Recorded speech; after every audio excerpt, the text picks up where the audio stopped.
à toutes et à tous. Bonjour, bienvenue à cette table ronde sur la justice climatique.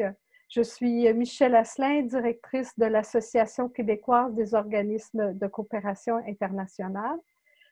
D'abord, je voudrais vous dire que cette activité, elle se situe à la suite d'une pétition que l'ACOSI a lancée à l'automne 2019, demandant au gouvernement canadien qu'il fasse sa juste part pour la justice climatique.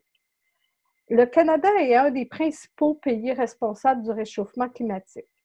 Les politiques climatiques actuelles du Canada sont nettement insuffisantes pour limiter le réchauffement global moyen, le réchauffement mondial. Elles nous placent plutôt dans la voie d'un réchauffement qui pourrait mener à des conséquences catastrophiques. Alors, dans notre pétition, nous avions des questions à propos de la cible de réduction des gaz à effet de serre. Aussi, nous questionnons le Canada sur le niveau de financement. Est-ce qu'on va faire notre juste part sur le financement climatique? L'importance aussi d'adopter une approche féministe en matière de lutte au changement climatique, au plan du financement en matière d'atténuation et d'adaptation au changement climatique. Et aussi le respect de la Déclaration des Nations unies sur les droits des peuples autochtones, notamment leur droit au consentement libre, préalable et éclairé sur l'exploitation des ressources situées sur leur terre ou leur territoire au Canada ou à l'étranger. Alors, nous avons invité des députés québécois de la Chambre des communes à participer à une table ronde virtuelle pour nous faire part de leurs perspectives sur les 4 grandes demandes contenues dans notre pétition. Au nom de notre association, je les remercie vivement d'avoir accepté notre invitation. Permettez-moi de vous les présenter. D'abord, j'aimerais vous présenter Madame Rachel Bendayan du Parti libéral du Canada. Elle est députée d'Outremont. Elle est secrétaire parlementaire de la ministre de la Petite Entreprise, de la promotion des exportations et du commerce international. Bienvenue. Je vous présente aussi M. Alexandre Boulris du Nouveau Parti démocratique, député de Rosemont-la-Petite-Patrie. Il est chef adjoint du NPD. Maintenant, j'aimerais vous présenter Mme Christina Michaud du Bloc québécois. Elle est députée d'Avignon, la Métis, Matane, Matapédia. Elle est porte-parole du Bloc québécois en matière de sécurité publique et protection civile, changement climatique et jeunesse. Enfin, je vous présente M. Joël Godin du Parti conservateur du Canada. Il est député de Portneuf-Jacques-Cartier et membre du comité permanent de l'environnement et du développement durable à la Chambre des communes. Alors, merci. Et je vous explique un peu comment nous allons procéder. Il n'y aura pas de période de questions avec le public. Par contre, je vous invite à indiquer dans notre boîte de conversation si vous avez des questions ou des commentaires. Et mon collègue Denis Côté, qui est analyste des politiques à l'ACOSI, à la fin de la table ronde, soulèvera une ou 2 questions parmi celles que vous allez proposer. Et mesdames et messieurs les députés pourront, en conclusion, faire des commentaires à la suite de vos questions. Nous avons divisé la table ronde en 2 blocs de questions et chaque député aura 4 minutes pour répondre à nos 2 questions. Et à la suite de cette première ronde de 4 minutes, je les inviterai à ajouter un commentaire d'1 minute à la fin de chacune des 2 rondes de questions. Alors, si vous voulez bien, on commence le premier tour de table et 2 questions. Première question, quelle devrait être la cible de réduction des gaz à effet de serre au Canada d'ici 2030? Deuxième question, quel devrait être le niveau de contribution du Canada au financement des activités d'atténuation et d'adaptation au changement climatique dans les pays du Sud? Alors donc, j'invite Madame Rachel Bendayan à répondre à ces questions. À vous la parole. Merci beaucoup, Michel, et merci à toute votre équipe à la COSI d'avoir organisé cet échange. Je trouve tellement important de continuer de parler de l'enjeu de la crise climatique qui est également à notre porte, même en cette crise de pandémie. Alors, merci beaucoup encore une fois à la COSI. Pour nous, la cible est très claire, que le Canada soit carboneutre. L'objectif est d'atteindre zéro émission nette d'ici 2050. En ce qui concerne l'accord de Paris, on s'est engagé à réduire de 30% les émissions de gaz à effet de serre d'ici 2030 par rapport à 2005. Et nous tenons à dépasser cet objectif. On a beaucoup misé sur la transition écologique qui est absolument nécessaire dans le discours du trône il y a quelques semaines. On parle de miser sur les transports en commun, réduire de moitié le taux d'imposition de société pour les entreprises qui produisent des produits zéro émission. On parle d'investir dans la rénovation de bâtiments, de maintenir évidemment notre politique de taxe sur le carbone. Et nous venons tout juste d'annoncer des décisions quand même très importantes sur les plastiques à usage unique. On va interdire plusieurs types d'articles plastiques, les pailles, les sacs en plastique d'ici 2021. Alors, quand même à très court terme et une décision quand même très, très concrète.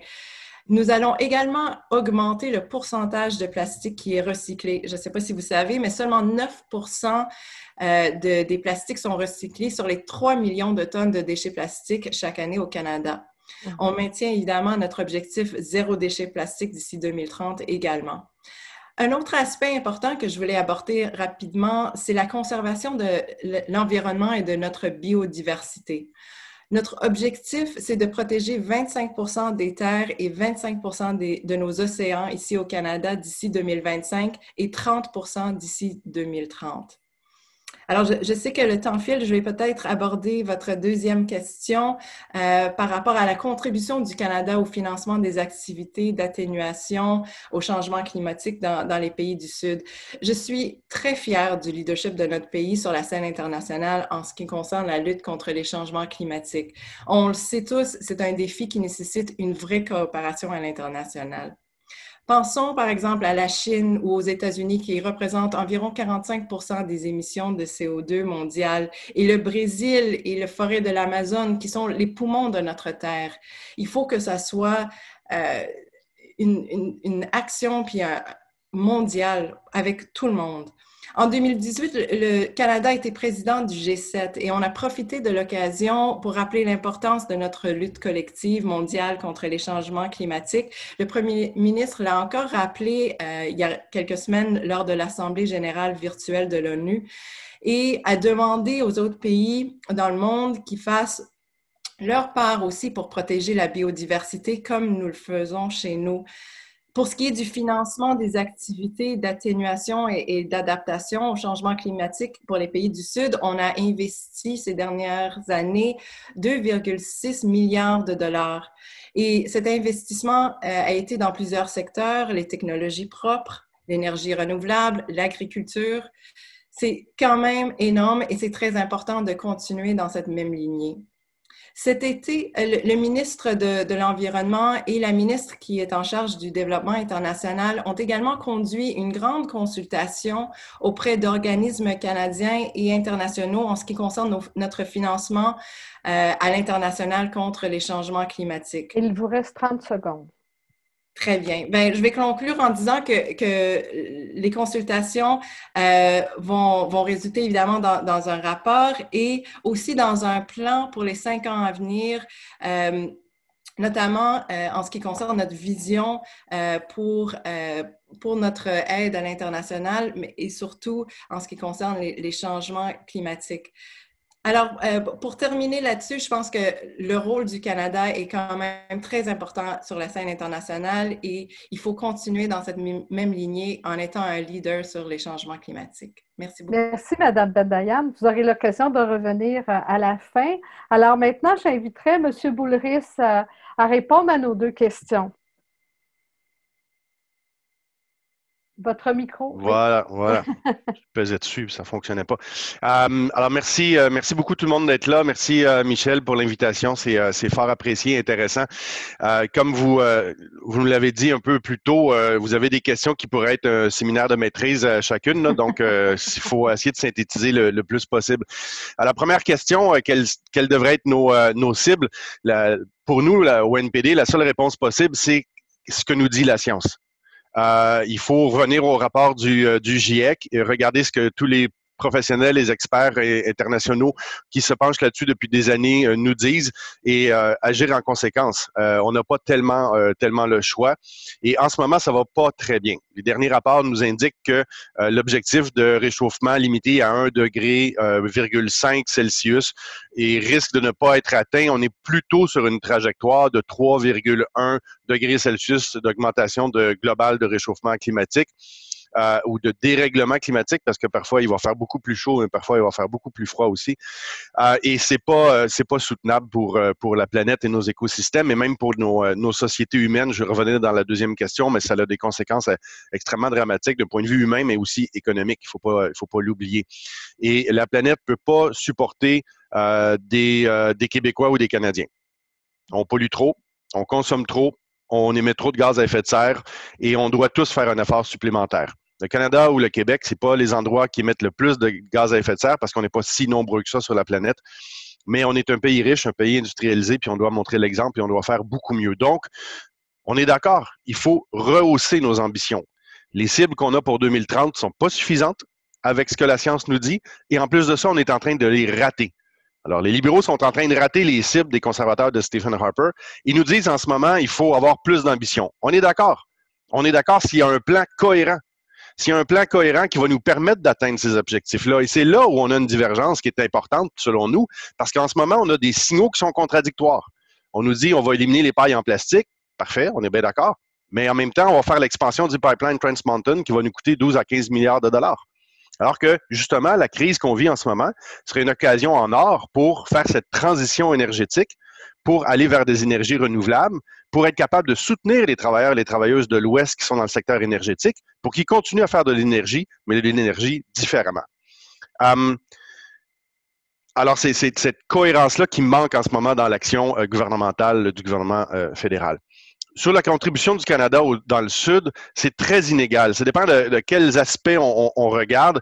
Et il faut absolument que le Canada joue, comme pays relativement riche, là, on s'entend, joue un rôle de leadership. Parce qu'on ne pourra pas demander aux gens du Sri Lanka ou du Bangladesh d'être capables à eux seuls de faire l'adaptation au changement climatique. Vous avez un pays qui vit en dessous du niveau de la mer, comme le Bangladesh. S'il y a un rehaussement du niveau des océans, ça ne veut pas juste dire qu'ils sont inondés, ça veut dire des déplacements massifs de population de dizaines de millions de personnes. Donc, les enjeux climatiques, c'est aussi des enjeux de paix et de guerre, parfois de guerre civile ou de guerre entre pays, parce que on peut pas avoir des dizaines de millions de réfugiés sans que ça provoque des tensions. Et là, je vous parle pas des petites îles du Pacifique qui risquent carrément de disparaître et qui n'ont pas non plus les moyens de faire face aux défis qui s'en viennent. Et en ce qui concerne la conservation de la biodiversité, la contribution du Canada est insignifiante sur le point de vue international. La somme est gelée depuis des années et on n'est pas du tout au niveau de d'autres pays comme la Norvège, l'Allemagne ou la France qui en font beaucoup pour conserver la biodiversité ailleurs. Parce que on veut avoir les mêmes objectifs, là, 30 pour 2030 pour les zones maritimes, les zones terrestres au Québec puis au Canada. 30 secondes. 30 secondes. Mais si c'est bien si on sauve la forêt boréale puis on empêche le dégel du permafrost dans le nord, mais si en même temps on perd l'Amazonie puis on perd la biodiversité du Pérou, de la Colombie puis du Brésil, on n'aura pas gagné grand-chose dans la lutte à la fin de la 6e vague massive d'extinction des espèces qu'on vit en ce moment. Donc, on doit faire beaucoup plus et on doit viser les meilleurs pays parce qu'il y a des meilleurs exemples que nous. Parfait, je vous remercie. Vous aurez l'occasion de revenir à la fin. Alors maintenant, j'invite Mme Michaud à poursuivre notre échange. À vous la parole, Mme Michaud. Merci beaucoup, Madame Asselin, et merci à toute l'équipe de la COSI pour la préparation de cette table ronde. C'est un plaisir pour moi de pouvoir jaser avec mes collègues de justice climatique. Et la première question m'interpelle particulièrement parce que quand on parle de cibles de réduction des gaz à effet de serre, j'ai déposé un projet de loi à la Chambre des communes en février dernier, le projet de loi C-215, pour contraindre le Canada à respecter ses engagements en matière d'émissions de gaz à effet de serre. Donc, selon l'accord de Paris, en effet.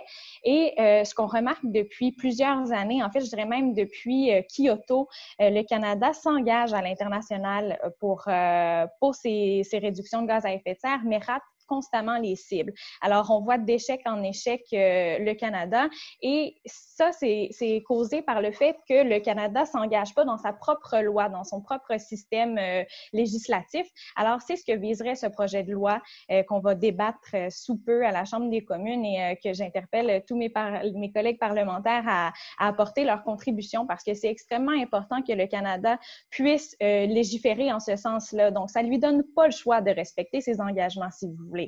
Alors, M. Boulris en a parlé, là, les engagements du gouvernement libéral en ce moment, c'est les mêmes que Stephen Harper avait mentionné. Donc, on veut réduire les émissions de gaz à effet de serre de 30 %, donc dans un horizon de 2030, c'était par rapport de 2005. Donc, si on regarde là, les scénarios les plus optimistes d'Environnement Canada en ce moment, on rate la cible. C'est sûr et certain si on ne change pas nos façons de faire et même si on change nos façons de faire, on est en voie de rater. Alors, il aurait fallu retirer 219 mégatonnes d'équivalent de CO2 et là, on verrait un manque à gagner de 77 mégatonnes au mieux. Alors, il faut vraiment plus que des paroles dans le discours du trône qui dit qu'on veut surpasser nos engagements parce que pour le moment, ce qu'on voit, c'est qu'on va complètement les rater. Alors, j'ai bien hâte de débattre de ce projet de loi-là. Je pense que ça revient dans tout, en fait, dans toutes les rencontres avec des spécialistes sur l'environnement, les groupes environnementaux du Québec et du Canada. Il faut se doter d'une loi de respect des engagements climatiques au Canada et c'est comme ça qu'on va respecter nos propres engagements. Alors, ceci étant dit, j'irai tout de suite sur la deuxième question. En fait, pour ce qui est de la contribution du Canada au financement des activités d'atténuation et d'adaptation au changement climatique dans les pays du Sud, eh bien, je pense qu'il faut commencer par dire qu'au Canada, on produit, on consomme, on pollue par personne avec notre niveau de vie, là, beaucoup plus que la plupart des pays dans le monde. Et ça, juste de l'affirmer, de le reconnaître, je pense que c'est le point de départ de la justice climatique. Donc, oui, après la Deuxième Guerre mondiale, on a développé le pétrole, les produits dérivés du pétrole. On a vu que c'était abordable, que c'était plus facile de produire avec cette ressource-là. Mais ce qu'on se rend compte, c'est que c'est pas durable à long terme et c'est difficile pour une nation comme le Québec, par exemple, qui est plutôt un chef de file en transport électrique ou en hydroélectricité, qui a des bonnes façons de faire pour tirer son épingle du jeu à l'international.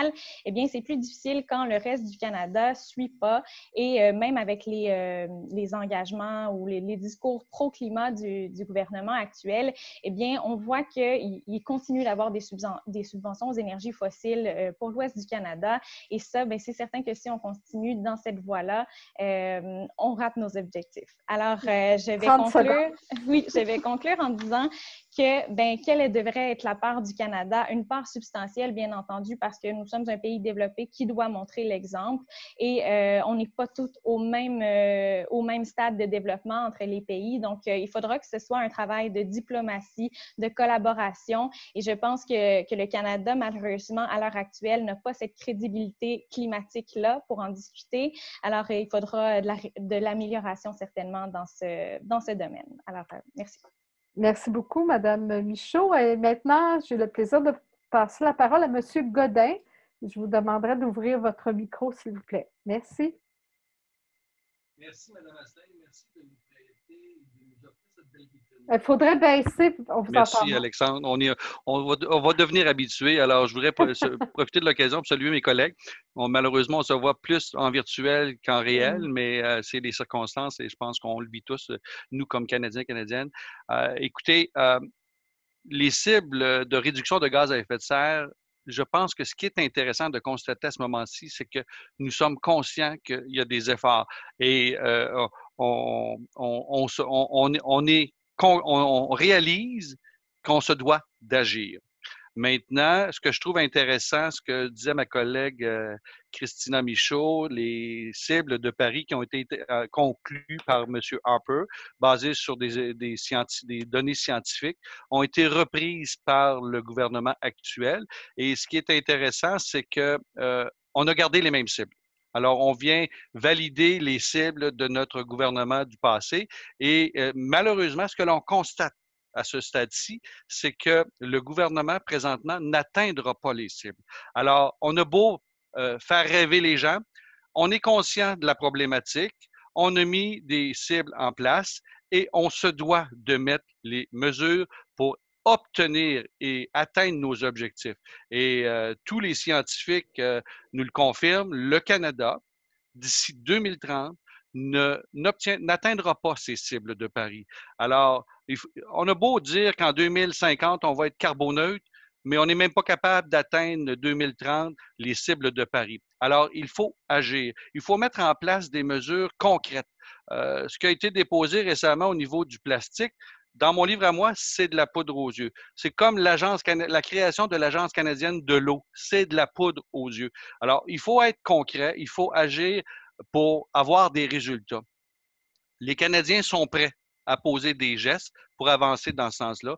Et nous, au Parti conservateur, avec notre nouveau chef, vous comprendrez que notre nouveau chef a pris une position beaucoup plus réceptive face à l'environnement et il s'engage à respecter les cibles de Paris. Il s'engage aussi à prendre des mesures pour y arriver, parce qu'on le sait que celles qui sont là présentement, on n'y arrivera pas. Maintenant, ça m'amène à la deuxième question. Au niveau international, je pense qu'on se doit de faire un effort, oui, au Canada, mais il faut également travailler à l'international. Et ma collègue du Bloc québécois mentionnait la diplomatie à l'international. Moi, je suis président de la Commission des affaires parlementaires de l'APF. Et je vous dirais que sur 88 parlements francophones, on travaille de façon rigoureuse, virtuellement présentement, mais on travaille de façon rigoureuse à prendre les mesures nécessaires pour inviter les parlementaires à poser des gestes concrets pour le développement durable. On se doit d'agir et ce n'est pas une question d'argent, c'est une question d'efficacité. À ce moment-là, on se doit de prendre les mesures et d'avoir des bonnes intentions et d'avoir des outils pour arriver à atteindre nos objectifs. Alors moi, Mme Asselin, ça conclut mon volet pour les deux premières questions. Je ne sais pas au niveau du temps, je n'ai pas minuté, mais on le récupérera dans l'interaction avec mes collègues. Merci, Mme Asselin. Merci beaucoup, M. Godin. Alors, donc, comme je le disais au début, je vous redonne la parole 1 minute pour réagir aux propos de vos collègues ou ajouter à vos propres propos. Et je reprends le même ordre que ce premier tour. Alors, Mme Bendayan, je vous redonne la parole pour 1 minute. Merci beaucoup. On a évoqué le fait que la cible de 2030, c'était la cible de Harper. Pourtant, notre cible est d'atteindre 0 émission d'ici 2050. Ça a été jamais soulevé auparavant et je pense que c'est important de le rappeler. Je pense aussi, avec tout le respect que j'ai pour mon collègue, M. Godin, que de parler, de prendre des mesures concrètes, de parler de sa crainte de ne pas pouvoir atteindre des cibles alors que son parti est contre le taxe sur le carbone, alors que tout le monde, tous les scientifiques sont d'accord pour dire qu'un prix sur la pollution est la meilleure façon de prendre l'environnement en considération, de s'attaquer au changement climatique. Ça, je trouve ça aberrant. On sait que c'est important de mettre un taxe sur le carbone et il faut la maintenir et l'augmenter si on en a besoin. L'autre chose que je voulais soulever, c'était le commentaire de mes collègues par rapport à l'action concrète. On est très concret. Le gouvernement libéral vient à peine il y a quelques jours d'annoncer un investissement d'1 centaine de millions de dollars afin train que le Canada soit un leader mondial pour la construction puis la fabrication de véhicules électriques. Ford Canada, on parle de 5 000 emplois qui vont être créés pour qu'on puisse vraiment devenir chef de file dans les voitures électriques. Ça, c'est l'avenir et ça, c'est le concret. Alors, c'est très court, 1 minute, alors désolée de vous couper, mais je dois passer tout de suite la parole à M. Boulris. M. Godin, on reprend le même ordre. Alors, vous allez terminer, M. Boulris. Oui, mais encore une fois, je tiens à souligner, les contradictions du gouvernement actuel, puis 2, les occasions ratées. Au milieu de l'été, alors que personne n'écoutait les nouvelles, le gouvernement fédéral libéral a décidé de redonner des permis d'exploration gazière et pétrolière au large de Terre-Neuve. Je ne vois pas du tout en quoi ça va nous amener à une neutralité carbone pour 2050. Ça va complètement à l'inverse. Et puis, au Québec, oui, on fait un peu mieux sur l'exploitation pétrolière parce qu'on n'a pas de pétrole. On a été chanceux, on avait plein de rivières, puis on les a bien utilisées pour faire de l'énergie renouvelable. Tant mieux, mais on a été un peu chanceux.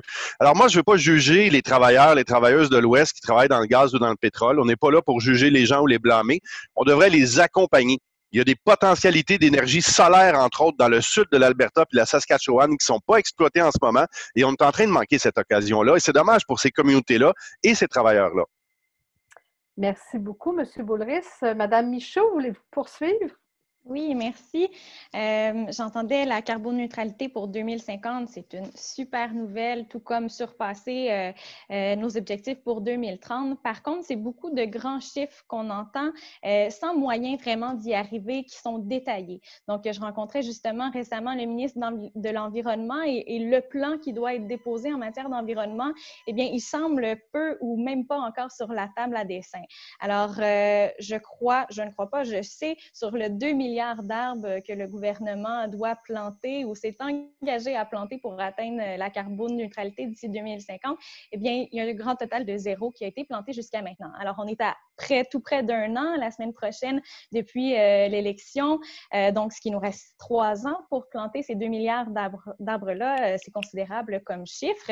Et j'ai mis la table pour le gouvernement. En tout cas, moi, j'ai compensé ma campagne électorale. J'ai planté une 50aine d'arbres cet été. Alors, bon, moins 50, ça, c'est fait. Sinon, ce que j'ai oublié de mentionner pour mon projet de loi C-215, je reviendrai plus tard là-dessus. Merci. Désolée, c'est court, 1 minute. Alors, M. Godin, vous terminez ce premier tour. Madame Asselin, merci. En fait, des éléments que je vais ajouter qui vont donner peut-être des idées au gouvernement actuel. Parce que c'est beau de critiquer le gouvernement en place, mais il faut amener des solutions. Quelle est la position du gouvernement présentement sur les ESG, l'environnement, toutes les entreprises qui ont une préoccupation de l'environnement au niveau social et au niveau de la gouvernance? Est-ce que le gouvernement ne pourrait pas soutenir, il y a des firmes d'investisseurs qui maintenant ont un critère ESG pour faire en sorte que l'on puisse améliorer l'impact de leur entreprise sur l'environnement. Alors ça, c'est un élément. Également, quelles sont les mesures qui ont été mises en place? On a un problème présentement. Les citoyens ont bonne conscience de faire de la récupération. Ils remplissent les bacs bleus, mais 65 % de leurs déchets recyclés s'en vont au dépotoir. Alors, il faut agir de façon... C'est ce que je disais en entrée de jeu, il faut être concret. Il n'y a rien de concret dans ce gouvernement-là et on se doit d'agir maintenant. On a un bien beau pelleté en avant en 2050, le carboneutre, mais voilà, c'était sur ma lancée que je vais terminer mon intervention. Merci. Merci beaucoup à vous quatre pour avoir répondu à ces 2 grandes questions fondamentales. Vous conviendrez avec moi que nous devrions poursuivre cet échange sur ces 2 questions. Beaucoup de questions en relance pourraient être faites, mais déjà, on a une bonne idée de où vous vous situez. Alors, je vous amène à 2 autres questions qui sont très importantes pour notre association. D'abord, comment le Canada peut-il soutenir plus efficacement le leadership des femmes et appliquer une approche féministe dans le financement de l'action climatique à l'international? Alors, pour nous, c'est une question très importante. Et une autre question très importante, et je sais qu'elle est partagée par une grande partie de la population, c'est comment le Canada peut-il s'assurer de mieux respecter les droits des peuples autochtones au Canada et ailleurs dans le monde à travers ces politiques climatiques. Alors, Encore une fois, vous aurez 4 minutes pour répondre à ces 2 premières questions. Et je vais commencer par vous, Monsieur Godin. Je vous donne la parole en premier. Alors, merci, Mme Asselin. Je trouve votre première question non pertinente. Je vais vous expliquer pourquoi. Ah bon? Parce que, et c'est pas un reproche que je vous fais, mais je pense que il faut une femme et un homme, pour moi, sont égales.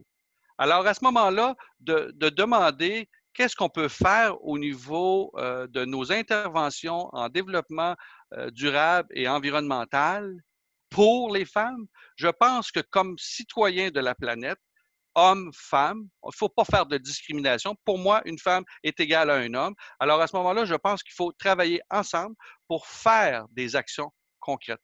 Alors, d'amener le genre au niveau du débat. Puis je comprends la mission de votre organisation, mais moi, je suis de l'externe et je me dis, la femme et l'homme ont aussi le droit de contribuer à leur façon. Maintenant, que ce soit un homme ou une femme qui approche le gouvernement pour avoir de l'aide, à ce moment-là, elle doit être reçue de façon égale. Et oui, que ce soit un homme ou une femme, nous avons tous la même préoccupation. En tout cas, moi, je parle pour moi. Je suis un homme et j'ai cette préoccupation-là et je ne suis pas sûr qu'une femme a plus d'attention à l'environnement que moi, je peux en avoir. Alors, dans ce sens-là, je ne peux pas malheureusement répondre directement à votre question, mais moi, je pense qu'il faut travailler de façon totale, tous les genres, pour faire en sorte d'avoir des résultats et protéger notre planète. Pour ce qui est des Autochtones, je pense que les Autochtones, qui est un peuple fondateur, on se doit de contribuer à trouver des solutions et travailler avec eux pour faire en sorte que l'on respecte leurs terres, que l'on respecte leurs droits et que s'il y a des ressources sur leur territoire, de trouver un terrain d'entente respectable avec eux sans les obliger à se soumettre à des lois dirigé par un gouvernement actuel. Je pense qu'il faut avoir une réconciliation avec nos peuples autochtones et je pense que ce sujet-là est très, très, très important pour notre société, pour le bien-être de notre qualité de vie, la nôtre et leur. Alors, je vais vous rappeler, je vais vous dire un peu le même message que je disais précédemment. Les Autochtones, c'est un groupe qui a autant de droits que moi comme homme blanc canadien. Voilà, j'ai peut-être pas pris mes 4 minutes, mais j'aurai peut-être la chance d'en reprendre plus tard. Merci. Vous aurez 1 minute. Alors, vous soulevez un débat, je crois. Alors, je vais poursuivre en donnant la parole à Mme Michaud. Merci, Michel. Oui, en effet, j'avais préparé quelques notes pour cette question-là, mais là, M. Godin m'a ouvert la porte tellement grand à autre chose. Je dois dire que je comprends un petit peu votre point dans le sens où pour vous, un homme et une femme sont égaux et c'est ce que devrait penser tout le monde. Malheureusement, l'histoire nous prouve que ça n'a pas toujours été le cas. Et bon, dans tous les domaines de notre société, on le voit encore qu'il y a des inégalités qui persistent, de grandes inégalités même entre les hommes et les femmes. Alors moi, je vois toute la pertinence de cette question par rapport au changement climatique et au leadership féminin. On le voit dans d'autres pays beaucoup aussi, comment les femmes sont les premières victimes des changements climatiques, celles qui travaillent sur les terres, qui sont proches des cours d'eau, tout ça. Il y a des effets qui se font ressentir déjà pour une grande partie de la population féminine ailleurs dans le monde. Et si on en revient au Canada et au Québec plus localement, eh bien, il faut prendre cette question-là en prenant en considération la place des femmes dans l'économie en général. Alors, il y a une des choses qui n'est pas comptabilisée dans le modèle économique qu'on connaît, dans le PIB, c'est le travail domestique qui a été fait par des femmes depuis la nuit des temps. En majorité, aujourd'hui, on voit que ça change un petit peu, mais quand même, et ça n'a jamais été comptabilisé dans les mesures de richesse, si vous voulez. Alors, je pense qu'il faut penser ça dans un tout quand on parle du leadership féminin. Et je sais que le gouvernement met en place certaines mesures pour aider les femmes davantage, mais c'est toujours contradictoire. Donc, je pense par exemple aux récentes annonces qui ont été faites pour aider les femmes en entrepreneuriat. Et bien, d'un autre côté, les mesures qui sont mises en place pour aider les femmes par rapport à la crise du coronavirus, eh bien, il y a une certaine une aide financière qui est donnée pour les personnes qui doivent rester à la maison avec leurs enfants, par exemple, mais on délimite une tranche d'âge. Alors, ce qui crée une inégalité, on veut que les femmes aillent au travail, qu'elles soient entrepreneurs, qu'elles réussissent, mais en même temps, on les contraint de rester à la maison avec les enfants. Donc, c'est un exemple actuel là, avec la pandémie qu'on connaît, mais c'est encore le cas dans plusieurs domaines et on n'est pas si avancé que ça. Oui, on l'est si on se compare au pire, mais en termes d'économie familiale, tout ça, on n'est vraiment pas dans l'implication des femmes en politique, par exemple, ou sur les conseils d'administration, tout ça. Donc, ça, je pourrais en parler pendant vraiment longtemps, mais je veux aborder la question sur les Autochtones. Je pense que ça commence par d'adopter une loi pour, en fait, la mise en œuvre de la Déclaration des Nations unies sur les droits des peuples autochtones. C'est quelque chose que le Bloc québécois demande depuis longtemps. Je pense que ça commence par là. Les peuples autochtones ont un sentiment d'appartenance très cher à leur terre, au territoire. Donc, quand j'entends des gouvernements qui veulent passer des pipelines sur des terres autochtones sans même penser à demander l'autorisation des peuples, c'est un très grand manque de respect et ça ne va pas du tout dans le sens de la réconciliation qu'on veut avoir avec les peuples autochtones. Alors, déjà là, en partant, c'est une meilleure communication avec nos peuples fondateurs qui étaient sur ces terres bien avant nous. Alors, puis, si on pense au changement climatique qui va affecter en premier lieu des activités traditionnelles des peuples autochtones, quand je pense à la chasse, la pêche, des activités de subsistance, ils vont être touchés tout autant que nous. Alors, je vous vois me faire signe. 30 secondes. 30 secondes. Donc, autant la question autochtone que la question des femmes doit être prise en compte là, quand on parle de changement climatique et d'adaptation au changement climatique. Parce que non, malheureusement, Monsieur Godin, je suis en désaccord avec vous. Nous n'avons pas atteint l'égalité entre les hommes et les femmes encore. On va continuer de travailler pour ça, mais ce genre de questions est tout à fait pertinente dans une table ronde sur la justice climatique. Merci. Merci beaucoup, Madame Michaud. Alors, maintenant, je passe la parole à Monsieur Boulris. Oui, bon, merci beaucoup, Madame Asselin. Écoutez, je pense que c'est primordial et nous, comme progressistes, on le fait. Il faut faire une distinction entre le statut juridique des hommes et des femmes, qui peut évidemment, d'un point de vue légal, être une égalité, et l'égalité réelle dans les faits. Et on est bien loin de ça et on ne parviendra pas à une égalité réelle si on ne reconnaît pas cette discrimination et cette inégalité dans les faits. Il y a beaucoup de luttes à mener pour mettre fin à toute forme de discrimination systémique ou à toute forme de racisme systémique. Mais là, j'ouvre une autre porte aussi. Pour la première question, il faut premièrement donner l'exemple. La place des femmes dans la lutte au changement climatique, puis aussi dans la société en général. Le Canada, on n'est pas exempt de reproches là-dessus. On a un Parlement qui est à peu près juste 26% de femmes qui sont députées. On est bien loin encore de la parité et de l'égalité. Il y a beaucoup de choses à faire, notamment sur les conseils d'administration de nos sociétés d'État, dans les entreprises. Bon, il y a pas quelque chose à faire. Mais il faut, à l'international, d'un point de vue de coopération internationale, miser sur les femmes. Miser sur les femmes pour la justice sociale puis la justice climatique également.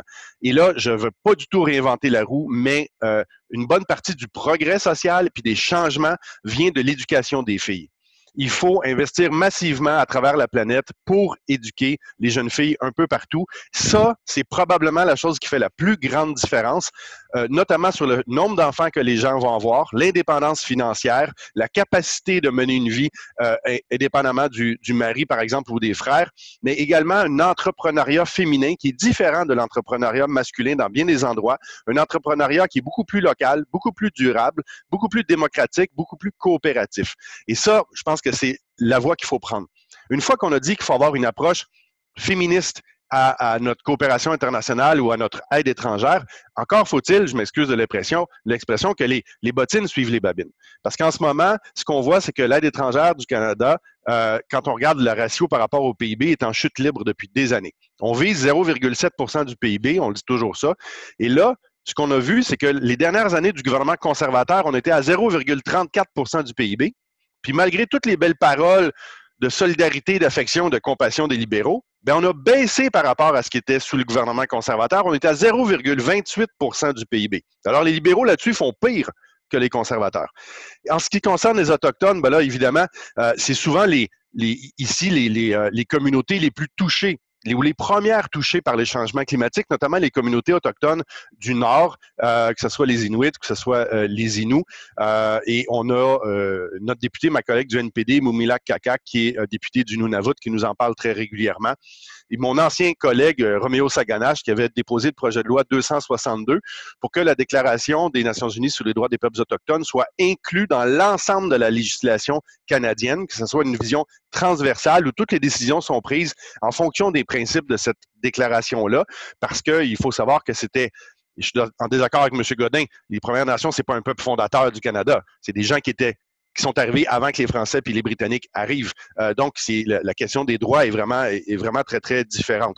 Et on a un effort particulier à faire également à l'international sur les actions de certaines compagnies canadiennes, notamment les compagnies minières, qui bafouent les droits des peuples autochtones à travers la planète, particulièrement en Amérique centrale puis en Amérique du Sud.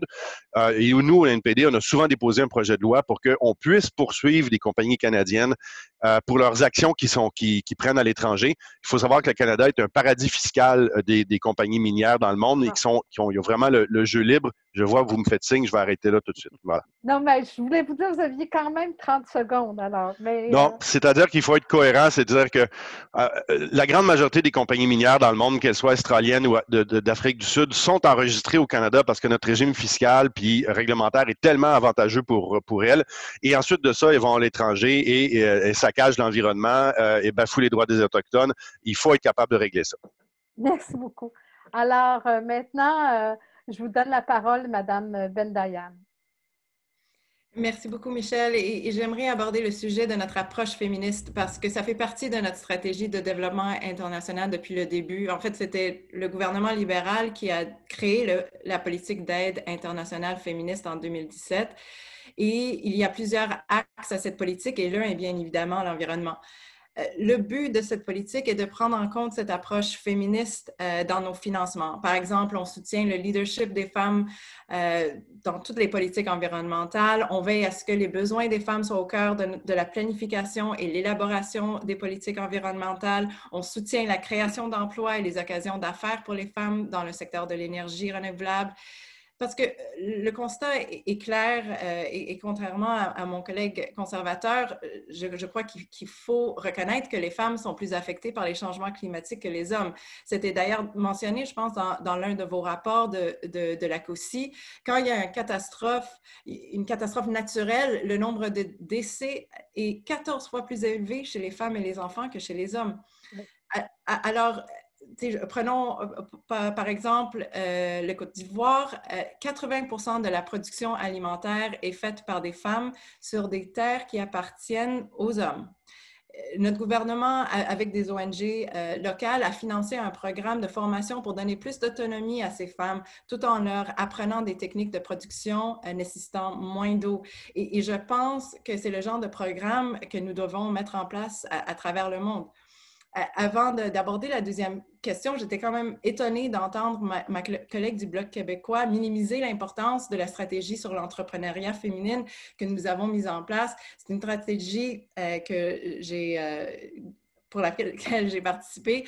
On parle de 5 milliards de dollars et c'est pour justement adresser le problème de la place aux femmes au Canada, parce que même au Canada, seulement 15% de nos PME sont dirigées par des femmes et il faut s'assurer que ce chiffre augmente. Alors, pour passer à votre deuxième question sur le respect des droits des peuples autochtones, faut le dire, le premier ministre le dit souvent, la réconciliation avec les peuples autochtones est une priorité absolue de notre gouvernement. Et vous pouvez regarder, par exemple, ce que le chef national de l'Assemblée des Premières Nations, Perry Belgrade, a dit au sujet de notre soutien pour les communautés autochtones, que ce soit les milliards et les milliards de dollars que nous avons alloués spécifiquement aux communautés autochtones face à la COVID-19, ou sur le fait que notre premier ministre soit le premier dans l'histoire du Canada à participer à une Assemblée des Premières Nations. Nous savons que dans le monde, une partie importante des terres où se trouve notre biodiversité, nos forêts, nos eaux de puits de carbone se trouvent sur les terres traditionnelles des peuples autochtones. Et c'est une des raisons pour laquelle notre engagement à protéger 30% de nos terres et nos océans est tellement important.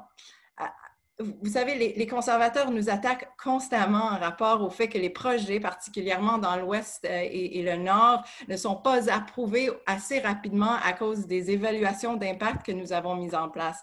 Et en effet, nous avons adopté un projet de loi C-69 qui remplace la loi de 2012 datant du gouvernement Harper, qui était totalement inadéquat. Et notre loi a pour but et renforce réellement le processus d'évaluation et oblige que nous prenons en considération l'impact de tout projet sur les droits des peuples autochtones et de collaborer avec les dirigeants autochtones. Nous l'avons fait pour protéger notre environnement et pour continuer notre travail en but d'implémenter pleinement le droit de consentement préalable donné librement et en toute connaissance de cause aux peuples autochtones.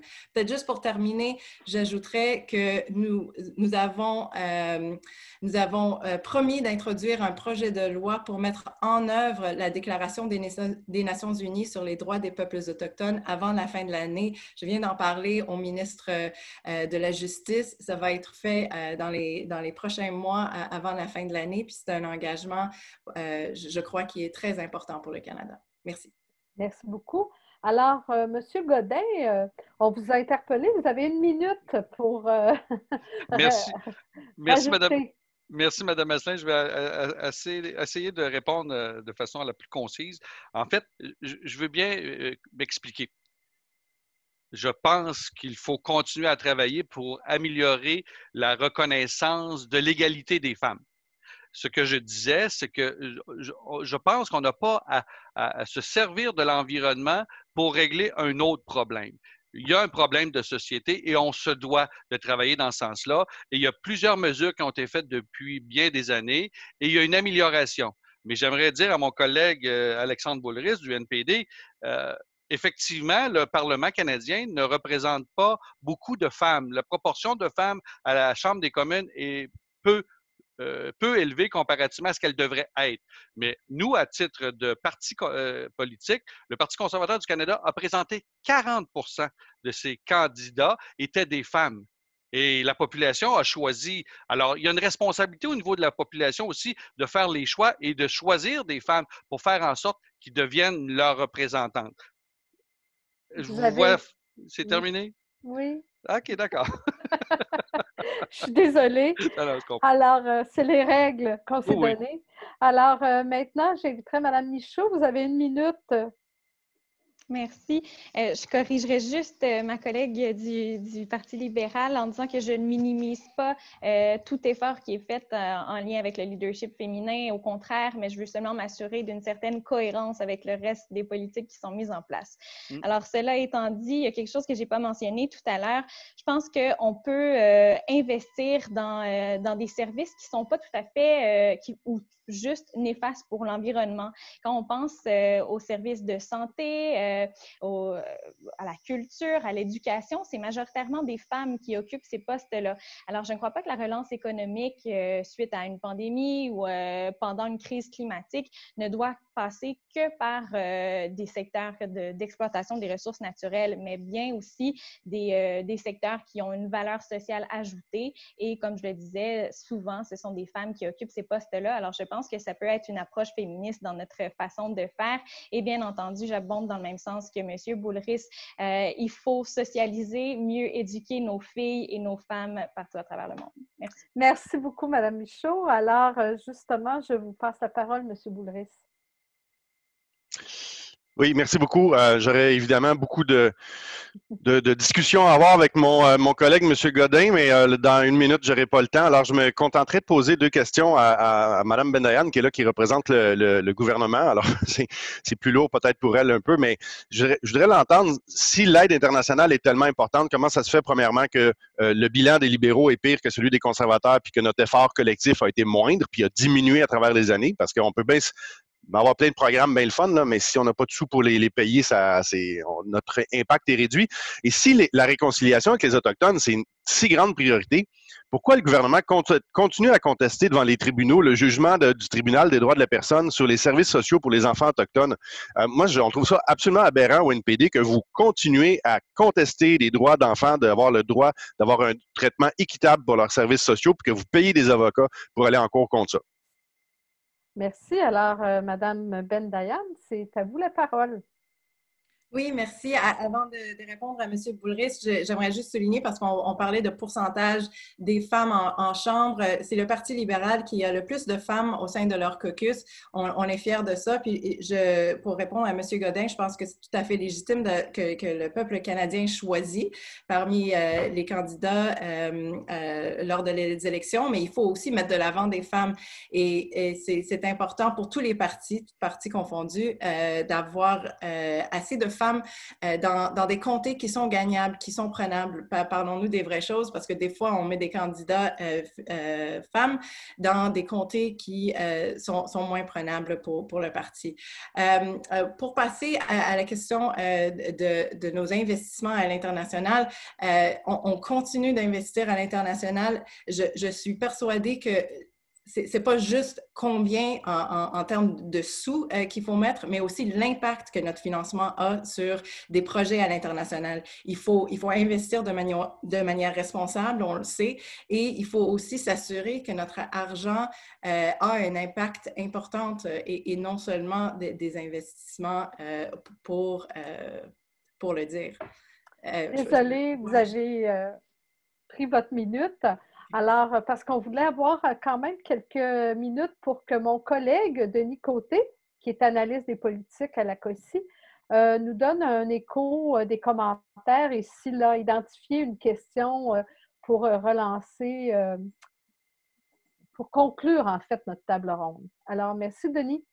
Oui, bien, il y avait différents commentaires, tout ça, mais il y a quelque chose qui revient souvent. Je ne sais pas si c'est quelque chose qu'on peut aborder en 1 minute par personne, mais c'était de savoir quelle était la position des intervenants ou des partis sur la question de GNL Québec et du financement des pipelines. Donc, c'est quand même des grosses questions. Donc, je ne sais pas si vous voulez aborder ça en 1 minute ou peut-être sinon vous concentrer sur un mot de la fin, ce que vous avez à nous dire de plus sur la question de la justice climatique. Alors, vous avez 1 minute chacune et chacun. Alors, vous pouvez réagir à ce commentaire qui est revenu plusieurs fois dans la boîte de conversation, mais vous pouvez aussi ajouter à vos propos. Alors, je refais un tour de table virtuel en vous accordant 1 minute et nous commencerons par Madame Michaud. Merci, Madame Asselin. Je vais essayer de faire ça de façon concise, mais j'aimerais aborder la question de GNL parce que c'est une question importante et qui me fait penser à l'importance des examens environnementaux. M. Boulris en a parlé tout à l'heure. Il y a eu des forages pétroliers qui ont été faits au large de Terre-Neuve avec une exemption des examens environnementaux. Alors ça, c'est inacceptable. On recule plutôt qu'on avance quand on fait ce genre de choses et d'où l'importance de bien étudier les impacts de ce genre de projet chez nous. Et ça revient à la souveraineté environnementale du Québec aussi et la souveraineté environnementale des peuples autochtones de respecter leurs terres et pardon, je cherche mes mots, là, mais leurs décisions en matière environnementale et de la façon dont ils veulent contribuer au territoire également. Alors, je terminerai en me disant que j'ai beaucoup apprécié ce tour de table et comme on le disait au début, on aurait pu parler 1 heure et plus de chacune des questions. J'aimerais ça peut-être, je ne sais pas s'il y a façon de pouvoir avoir les questions qui sont survenues pendant le débat. J'aimerais voir qu'est-ce qui revient, qu'est-ce qui intéresse les gens et pour revenir sur mon projet de loi, bien c'est justement ce qu'on veut faire avec le gouvernement, qu'il rende des comptes parce que le gouvernement doit des comptes à la population. On doit savoir où on en est dans nos objectifs climatiques. Les gens ont besoin de savoir et ont le droit de savoir. Alors, j'espère à une plus grande transparence possible. Merci beaucoup, Madame Michaud. Alors maintenant, je passe la parole à Monsieur Godin. Merci, Mme Asselin. Effectivement, comme ma collègue le mentionnait, c'est une belle opération, une belle tribune de discussion et on aurait besoin de beaucoup plus de temps pour pouvoir élaborer. Mais vous savez, on est des parlementaires, alors on est habitué de parler, mais à un moment donné, il faut être concret. Alors, moi, je veux dire merci à mon collègue du NPD de reconnaître que le Parti conservateur a fait mieux en investissement à l'international que le Parti libéral actuellement et c'est tout à fait des faits concrets. Pour ce qui est de GNL, moi, j'ai une vision complètement différente probablement de mes collègues. Nous, au Parti conservateur, on se dit que on se doit de protéger l'environnement, mais on se doit aussi de faire du développement économique. Et je pense que GNL est un outil intéressant et on se doit d'être prudent, de prendre les mesures nécessaires pour ne pas endommager notre planète, mais il faut quand même continuer de faire du développement économique. Mais j'aimerais rappeler que nous sommes un des seuls pays au monde à avoir des ressources naturelles et à ne pas vouloir les exploiter. Moi, je crois à l'innovation. On se doit d'investir dans l'innovation. Je veux rien que vous rappeler qu'il y a quelques années, on parlait de pluies acides et les gens ont pris les moyens nécessaires pour éliminer les pluies acides. Alors, donnons-nous les moyens et moi, je crois en l'avenir et l'environnement est un élément important et le Parti conservateur du Canada est très sensible à l'environnement. Merci beaucoup. Merci beaucoup, M. Godin. Maintenant, je passe la parole à Mme Bendayan. Merci beaucoup. Alors, très rapidement, en une minute, on parlait tantôt de GNL Québec. Je comprends que le premier ministre Legault est très favorable. Je comprends aussi qu'il y a des juridictions à respecter. On entend beaucoup parler de juridictions du Bloc québécois. Alors, je pense que c'est important de se rappeler que c'était une décision provinciale. Dans un deuxième temps, j'aimerais juste dire à quel point, pour mes commettants à Outremont et je crois à travers le Québec, l'enjeu de la crise climatique est important. J'ai lancé une consultation publique afin de recueillir des commentaires et des opinions de mes commettants sur la transition, le monde post-COVID, et l'environnement est revenu comme étant l'enjeu principal. Alors, je pense que c'est tout à fait important de travailler de concert avec toutes les parties afin de pouvoir mettre des politiques de l'avant. Ça me fera plaisir de travailler avec Mme Michaud à propos de son projet de loi et avec d'autres parties afin d'avancer sur ce sujet. Merci beaucoup. Et maintenant, la parole est à M. Boulris. Merci beaucoup. J'aime beaucoup la question sur GNL Québec. Et puis, c'est une question qui, pour nous, encore une fois, est une question de cohérence. Et il ne faudrait pas se réfugier ou se draper derrière les processus d'évaluation environnementale uniquement québécois pour masquer le fait qu'en fait, on parle de gaz de schiste. Parce que l'impact environnemental au Québec, et je ne parle pas des belugas encore, là, c'est un tuyau qui passe. Il y a des risques, mais il n'y a pas tant d'impact que ça. L'impact qui est important sur le réchauffement climatique, c'est comment ce gaz-là est exploité au départ. C'est du gaz de schiste, il y a de la fracturation, il va y avoir de l'émission de méthane. Je vois dans les commentaires des gens qui disent oui, et le méthane a 84 fois plus d'impact que le gaz carbonique sur le réchauffement climatique. Alors, il faut être capable de regarder à l'ouest de la frontière pour savoir si c'est un projet qui rentre dans un cadre de développement durable. Pour nous, à NPD, c'est carrément non. Parce que c'est du gaz de schiste, parce qu'il y a de l'émission de méthane, ça va avoir un impact environnemental grave. Et en plus de ça, ça va avoir un impact sur les belugas dans le fjord du Saguenay, qui sont une espèce menacée à cause du trafic maritime qui va avoir beaucoup augmenté. Alors pour nous, c'est un projet qui ne tient pas la route.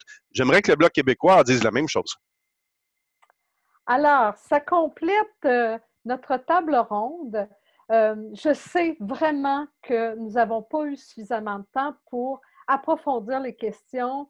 Plusieurs relances, plusieurs sujets ont été abordés, mais je dois vous remercier vivement, mesdames les députés Bendayan et Michaud et messieurs les députés Boulris et Godin, d'avoir accepté de partager avec nous votre point de vue.